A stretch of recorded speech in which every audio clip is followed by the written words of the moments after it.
కొన్ని నిజ జీవితంలో జరిగేవి సినిమాలలో మనం చూస్తుంటాము. కొన్ని సినిమాల్లో అచ్చుగుద్దినట్టుగా నిజ జీవితంలో సైతం అవి ఇంప్లిమెంట్ కూడా అవుతుంటాయి, మన కళ్ళ ముందు కూడా కనపడుతుంటుంది. సరే, సర్వసాధారణంగా జరిగే అంశాల గురించి పెద్దగా లోతుగా పోయే అవసరం లేదు, కానీ డిఫరెంట్ యాంగిల్లో జరుగుతున్న అంశాల గురించి చూస్తేనే నిజంగా అవాక్ కాక తప్పదు. తాజాగా ఆంధ్రప్రదేశ్ రాజకీయాల్లో ఎప్పుడూ ఏదో ఒక వార్త సంచలనంగా ఉంటూనే ఉంటుంది. అది తెలుగుదేశం పార్టీ వాళ్ళు చేశారా, ఇతర పార్టీ వాళ్ళు చేశారా అన్నది కాదు, అక్కడ ఆ మాదిరి కొనసాగుతూనే ఉంటుంది రాజకీయం. చంద్రబాబు కూటమి అధికారంలోకి వచ్చిన 2024 ఎన్నికల తర్వాత పూర్తిగా చంద్రబాబు చాలా గొప్పగా అనుభవం ఉంది కాబట్టి ఏదో రాష్ట్రాన్ని బాగుపరుస్తారులే, రాష్ట్ర వ్యాప్తంగా చాలా గొప్ప కార్యక్రమాలకు శ్రీకారం చుడతారులే అంటే ప్రజానికం అనుకుంది. కానీ వాటికి భిన్నంగా చంద్రబాబు అడుగులు వేయటమే కాదు, సాక్షాత్తు దేవుళ్లను సైతం రాజకీయాల్లోకి ఎలా లాగుతారో, ఆ లాగిన అంశాల నుంచి ఎలా బయటపడాలో వాళ్ళే ఏ మాదిరిగా ప్లాన్లు రచిస్తుంటారో అనేది కూడా బయటపడుతుంది.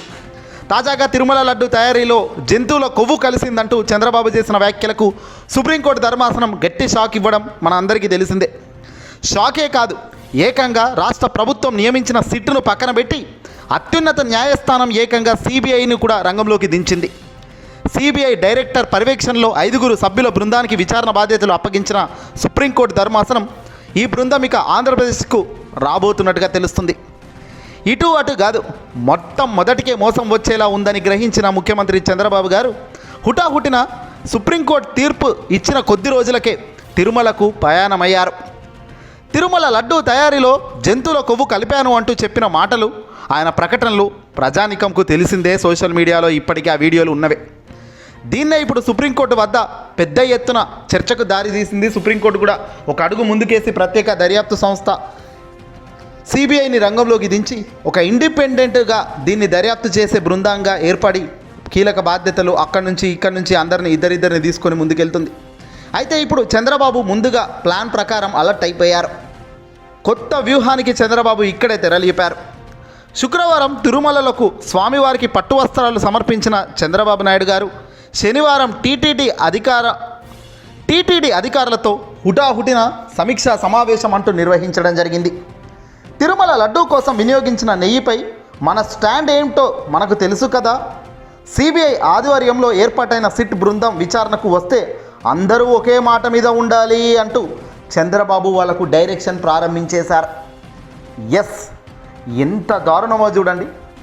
ఎవరు అవునన్నా కాదన్నా చంద్రబాబు గారు పట్టు వస్త్రాలు సమర్పించిన అనంతరం జరిగిన కార్యక్రమాలు సీక్రెట్ ఆపరేషన్. ఇదంతా కూడా తిరుమల లడ్డూలో నెయ్యి కల్తీ కలిసిందని, పూర్తిగా జంతువుల కొవ్వు కలిసిందంటూ ఆరోపణ చేసిన చంద్రబాబు ఇప్పుడు ఏకంగా ప్రత్యేక దర్యాప్తు సంస్థ సిబిఐ రంగంలోకి దిగి సిట్ బృందంతో కలిసి రాబోతుంది.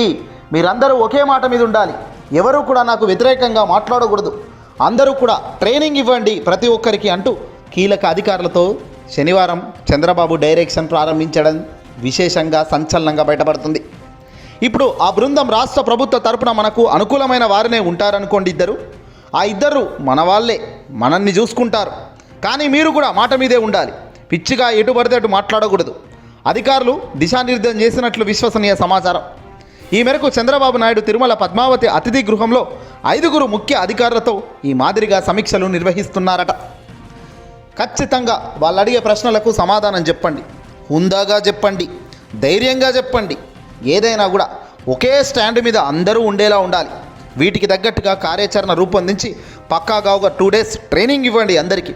వాళ్ళు అడిగే ప్రశ్నలు ఎలా ఉంటాయి, మన సమాధానాలు ఎలా ఉండాలి అనే దానిపై కూడా పక్కా ప్లాన్ రచిస్తున్నారట చంద్రబాబు నాయుడు గారు.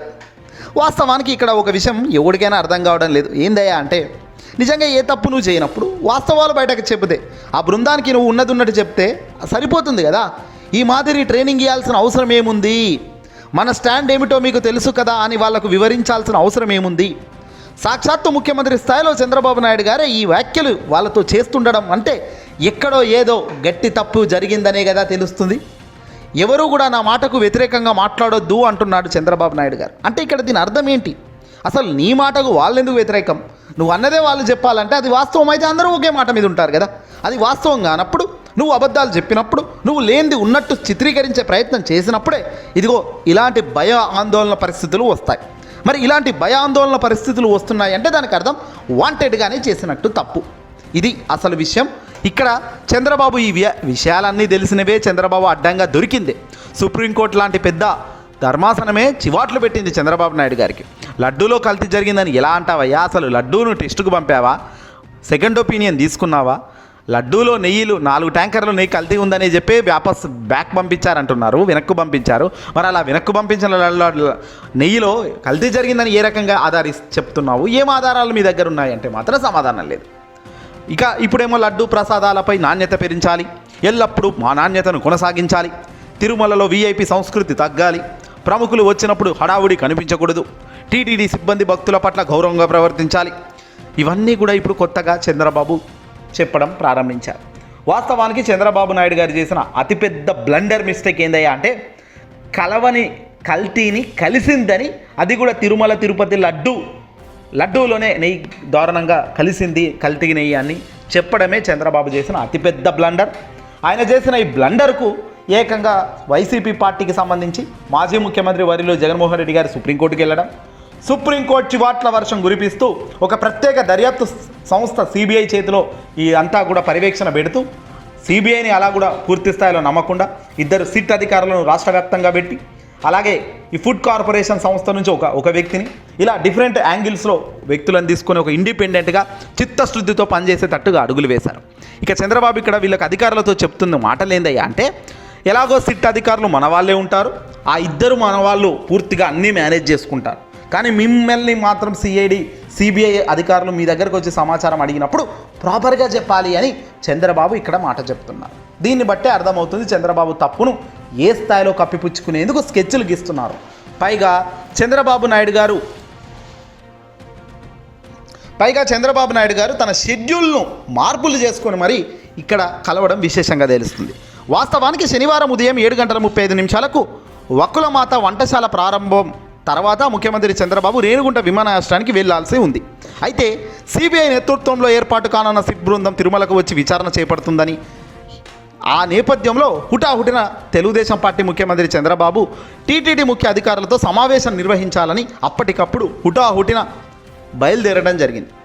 టీటీడీ అధికారులు అలాగే మార్కెటింగ్ సిబ్బందిని సిట్ ఏమడగబోతుంది, వీళ్ళు ఏం సమాధానం చెప్పాలి, ఎలా స్పందించాలి, ఆయా విషయాల పట్ల వీళ్ళకున్న అవగాహన ఏంటి, అవగాహన లేకపోతే కాస్తో కూస్తో అవగాహన పెంచి ఎలా వాళ్లకు భయపడకుండా ఎలా తప్పు జరిగింది అని వాళ్ళ అధికారుల ముందు ఎలా చెప్పాలో అనే దానిపై ఒక ట్రైనింగ్ కూడా ఇవ్వండి అని ఉన్నతాధికారులకు స్వయంగా ముఖ్యమంత్రి హోదాలో చంద్రబాబు కూర్చొనే ఇవన్నీ చెప్పి వెళ్ళడం జరిగింది.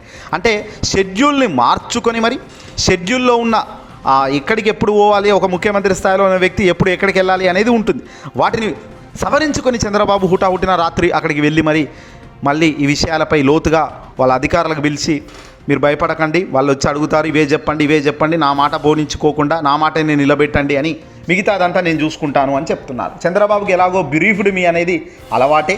ఒకప్పుడు రేవంత్ రెడ్డి గారిని అడ్డుగా 50 లక్షలు ఇస్తూ అడ్డంగా దొరకబెట్టిన అంశం తెలంగాణ ఎమ్మెల్సీ ఎన్నికల టైంలో మనకు తెలిసిందే. అప్పుడు కూడా నేనున్నాను, బ్రీఫ్డ్ మీ అన్నాడు. ఇప్పుడు కూడా నేనున్నాను, మీరు చూసుకోండి, మీ పని మీరు చేయండి, ఉన్నది కరెక్ట్గా చెప్పండి, మిగతాది ఐ విల్ టేక్ కేర్ అని చంద్రబాబు ధైర్యంగా ఇచ్చి వస్తున్నాడంటే ఏ స్థాయిలో చంద్రబాబు నాయుడు దేవుడితో ఆటలు ఆడుతున్నాడు, దేవుడితో అబద్ధాలు చెప్పిస్తున్నాడు, దేవుడు సన్నిధిలో ఈ కార్యక్రమాలు చేస్తున్నాడో కూడా అర్థమవుతుంది. మరి రాబోయే కాలంలో ఆ దేవుడు ఎలాంటి గట్టి ముట్టికాయలు వేస్తాడో కూడా చూడాల్సిన అవసరం అయితే ఖచ్చితంగా ఉంది.